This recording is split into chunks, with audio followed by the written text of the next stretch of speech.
Olá, seja bem-vindo ou bem-vinda a mais uma aula do nosso curso de Programação Linguagem C. Hoje iniciaremos os estudos sobre estruturas de repetição, que também são conhecidas como laços de repetição ou simplesmente loops. Acredito que quando apresentei o tema da aula você tenha se perguntado o que são essas estruturas de repetição. Então, de forma bem simples, podemos considerar elas como estruturas que nos permitem executar um trecho de código por mais de uma vez, onde o número de execuções desse trecho de código irá depender da condição de avaliação da estrutura de repetição utilizada.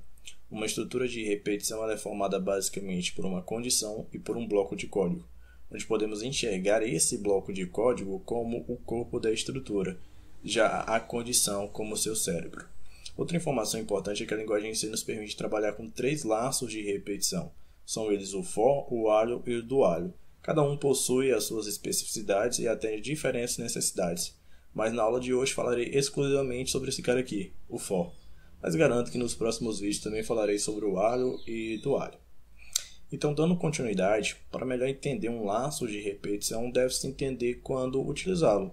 Por isso, vamos imaginar a situação onde temos que fazer a leitura da idade de uma pessoa e determinar se ela é ou não maior de idade. Já fizemos isso no curso, mas vamos fazer novamente, porque no exemplo de hoje vamos chegar em um dado momento onde iremos sentir a necessidade de utilizarmos uma estrutura de repetição. Vamos entender quando utilizá-la.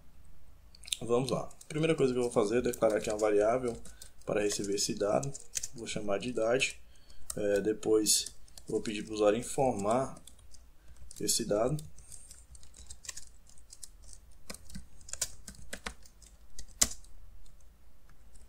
Agora eu vou fazer a leitura dessa informação, desse dado, e vou jogar aqui na minha variável idade.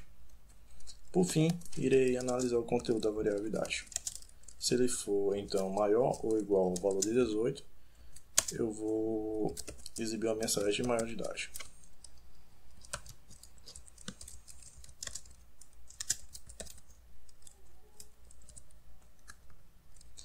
Se a nossa condição não for atendida, eu vou também ter que exibir uma mensagem. Então eu vou abrir o bloco else, colocar o printf aqui dentro, alterando o conteúdo da mensagem para menor de idade. Então, muito simples, eu analiso o conteúdo da variável idade. Se ele for maior ou igual a 18, eu entro no seu bloco e exibo essa mensagem. Se não for, aciono o bloco else e exibo essa outra mensagem.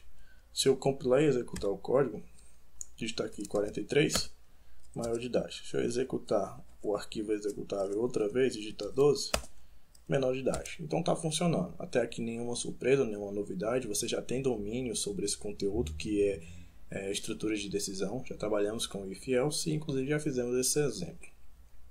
Agora, ao invés de termos que analisar a idade de um usuário, vamos analisar a idade de 3 usuários. Então, com base no que foi visto até agora no curso, a única solução viável é copiar esse trecho de código e replicar ele por outras 2 vezes, que é justamente para atender os 3 usuários. Vamos fazer isso dessa forma por enquanto, né? Então, vou salvar, vou compilar e executar o código outra vez. Vou digitar aqui 21, a primeira entrada, na segunda entrada 31, na última entrada 13, tá aí. O nosso algoritmo ele funcionou, resolvemos o problema. No entanto, o nosso algoritmo ele deve ser melhorado. Acredito que você já percebeu que essa alternativa de replicar esse trecho de código para cada usuário não é uma alternativa interessante, porque aqui nós temos 3 usuários, conseguimos fazer isso sem muitos problemas, apesar do nosso código, nosso algoritmo não ter ficado legal. Mas conseguimos fazer. Mas vamos imaginar que tenhamos 10, 100, 1000 usuários. Então, replicar esse código para cada usuário que irá interagir com o nosso programa não é uma boa alternativa. É uma tarefa extremamente trabalhosa. O nosso algoritmo ele fica muito grande e criamos então uma dificuldade imensa para realizar manutenções no código. Se eu tiver aqui a necessidade de alterar as mensagens, eu vou ter que me preocupar em fazer com que essas alterações se propaguem em todas as suas ocorrências. É um exemplo. Se, por exemplo, eu quiser fazer com que a cada 10 aparições da mensagem informe sua idade, apareça uma digite a sua idade dentro de um campo, de um universo de 100 usuários, 1000 usuários. Então, isso aqui, essa prática, ela deve ser evitada. É uma má prática de programação a duplicação de código.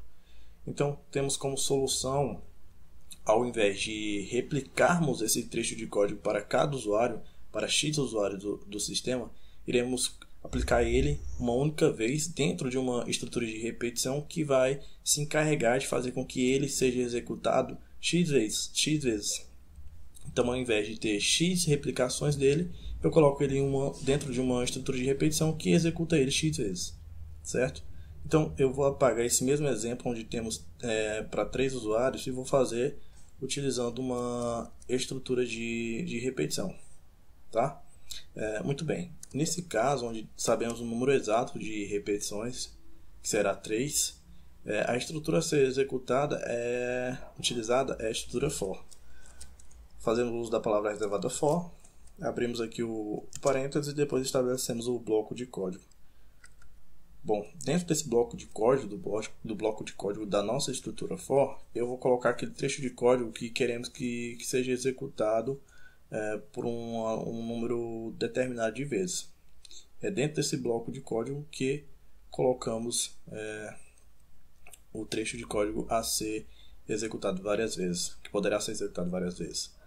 Mas por enquanto não vamos nos preocuparmos com ele, vamos focar aqui no cérebro do for. O cérebro do for é dividido em 3 partes. A primeira parte eu declaro uma espécie de variável controladora do for, também chamada de variável contadora, e estabeleço o seu valor inicial. A segunda parte eu defino uma condição do nosso for, faz com que o laço ele seja executado enquanto aquela condição não for atendida. E a terceira parte é uma expressão que vai fazer com que a variável de controle ela seja alterada, o valor dela seja alterado, saia do seu estado inicial e chegue num valor que passe a quebrar a nossa condição de avaliação. Provavelmente você não entendeu muita coisa agora, mas vamos à prática. Quando eu utilizo um laço for, eu faço mais ou menos a analogia dessa forma. Eu quero que eu execute um trecho do código do número 1 até o número x, do número 1 até o número 10. Então eu quero que execute o trecho de código de 1 até 30, até 10, até 3 nesse caso. Então essa variável controladora ela é necessária para isso, para a gente estabelecer, ter controle sobre essa situação de repetições. Então eu vou definir aqui uma variável chamada de i e vou atribuir a ela o valor de 0. Então eu estou definindo uma variável controladora. A variável controladora do nosso laço for será a variável i. Ela está recebendo 0. No caso eu vou atribuir ela com 1, tá? Porque eu quero que aquele trecho de código seja executado de 1 até 3. Então eu vou dizer assim, minha variável controladora é a variável i e o estado inicial dela é 1. E agora eu quero que meu bloco de código, que a minha estrutura for, execute o código dentro do seu bloco de código enquanto o valor de i for menor ou igual ao valor de 3. Então, enquanto o valor de i da nossa variável controladora for menor ou igual ao valor de 3, eu vou executar aqui, iniciar um ciclo de execução. Eu vou executar mais uma vez o que estiver dentro desse bloco de código. Ok? Beleza, só que se eu deixar somente dessa forma, teremos aqui um laço infinito, porque i sempre será menor ou igual a 3, já que o valor da minha variável contadora, da minha variável controladora, ele não está sofrendo nenhuma alteração. Então, na terceira parte do nosso cérebro é onde definimos uma expressão, a instrução, que vai fazer com que o valor da nossa variável controladora seja então alterado. Eu vou dizer o seguinte, olha, ao término de cada instrução, de cada ciclo, de cada interação do laço for, faça com que a minha variável controladora receba um acréscimo. Pronto. Aqui definimos o cabeçalho do for. Estamos definindo a variável controladora do for e dizendo que ela começa com o valor de 1.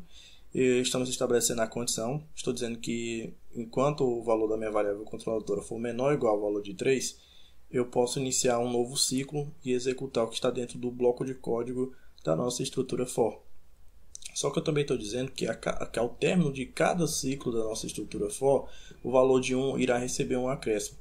Então vai chegar um momento que essa nossa condição ela não vai ser mais atendida. Então a nossa estrutura for ela deixará de ser executada, será interrompida a execução do bloco for. E aí a execução do programa sai para fora do bloco for, da estrutura for, e continua o seu fluxo de execução, certo? Então, o que eu estou fazendo aqui? Recapitulando, eu estou definindo a variável, o laço for. Então, depois de fazer aqui a declaração da variabilidade, ele vem aqui e checa, opa, tem um laço for. Então ele começa a fazer a leitura do laço for. Ele enxerga, olha, foi definido aqui uma variável de controle do laço for, que é a variável i, e o seu estado inicial. Então eu começo, como é a variável i valendo 1, estou dizendo que é para ir de 1 até 3, e a cada ciclo, a cada interação no meu laço, o valor de i ele é alterado, ele sofre um incremento, até o momento que essa nossa condição ela não é mais atendida. Então, ok, ele entrou aqui no meu bloco de código da estrutura for, e aqui eu vou colocar aquele trecho de código que deve ser executado a cada interação no laço, certo? Então, muito bem, eu declarei aqui a variável idade valendo 0.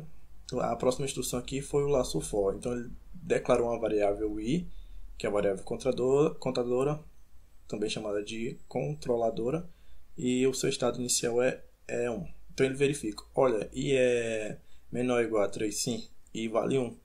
Como i vale 1, então ele entra dentro do bloco de código da nossa estrutura for e executa o que está dentro dele. No caso, é esse outro trecho de código aqui. Então, esse trecho de código ele será executado. Então, ele é executado. Mas na terceira parte aqui do cabeçalho do for, estou dizendo que ao fim da interação, o valor de i é para sofrer um acréscimo. Então, após ele executar todas as instruções dentro do bloco for, ele realiza um acréscimo para i, que é a nossa variável controladora. Então, i agora passa a valer 2. Então, ele vai verificar se i é menor ou igual a 3. Sim, i é menor ou igual a 3. Então, ele executa mais uma interação. Ele vem aqui e executa novamente esse trecho de código. Quando ele termina de executar todo esse trecho de código, ele realiza o incremento e i passa a valer 3. Então, ele vem aqui. I é menor ou igual ao valor de 3?